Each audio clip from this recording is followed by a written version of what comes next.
ডিম জিনিসটা খুব সাধারণ, তাই না? বেশিরভাগ দিনই আমরা রান্না করি, কিন্তু একটু ভেবে দেখলে বুঝবে আমাদের জীবনের সাথে এর অনেক মিল আছে।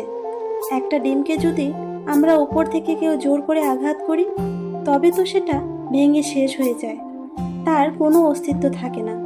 কিন্তু সেই ডিমটাই যখন ভেতরের নিজের শক্তিতে, নিজের লড়াইয়ে টুকরো হয়ে ভেঙে যায়, তখন কিন্তু সেখান থেকে একটা নতুন প্রাণের জন্ম হয়, একটা সুন্দর জীবনের শুরু হয়।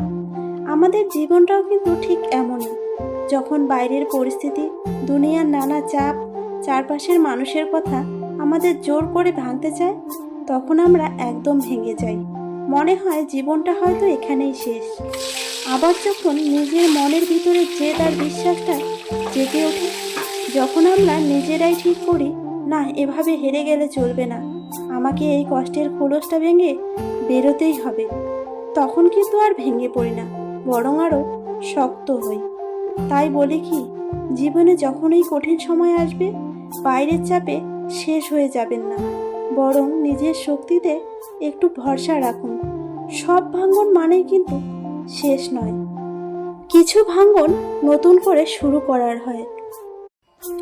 ডিম জিনিসটা খুব সাধারণ, তাই না? বেশিরভাগ দিনই আমরা রান্না করি, কিন্তু একটু ভেবে দেখলে বুঝবে আমাদের জীবনের সাথে এর অনেক মিল আছে। একটা ডিমকে যদি আমরা উপর থেকে কেউ জোর করে আঘাত করি, তবে তো সেটা ভেঙে শেষ হয়ে যায়, তার কোনো অস্তিত্ব থাকে না। কিন্তু সেই ডিমটাই যখন ভেতরের নিজের শক্তিতে, নিজের লড়াইয়ে টুকরো হয়ে ভেঙে যায়, তখন কিন্তু সেখান থেকে একটা নতুন প্রাণের জন্ম হয়, একটা সুন্দর জীবনের শুরু হয়। আমাদের জীবনটাও কিন্তু ঠিক এমনই। যখন বাইরের পরিস্থিতি, দুনিয়ার নানা চাপ, চারপাশের মানুষের কথা আমাদের জোর করে ভাঙতে চায়, তখন আমরা একদম ভেঙে যাই। মনে হয় জীবনটা হয়তো এখানেই শেষ। আবার যখন নিজের মনের ভিতরে জেদ আর বিশ্বাসটা জেগে ওঠে, যখন আমরা নিজেরাই ঠিক করি, না এভাবে হেরে গেলে চলবে না, আমাকে এই কষ্টের খোলসটা ভেঙে বেরোতেই হবে, তখন কিন্তু আর ভেঙে পড়ি না, বরং আরও শক্ত হই।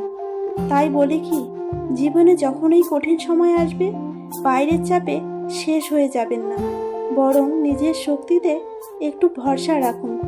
সব ভাঙন মানেই কিন্তু শেষ নয়, কিছু ভাঙন নতুন করে শুরু করার হয়।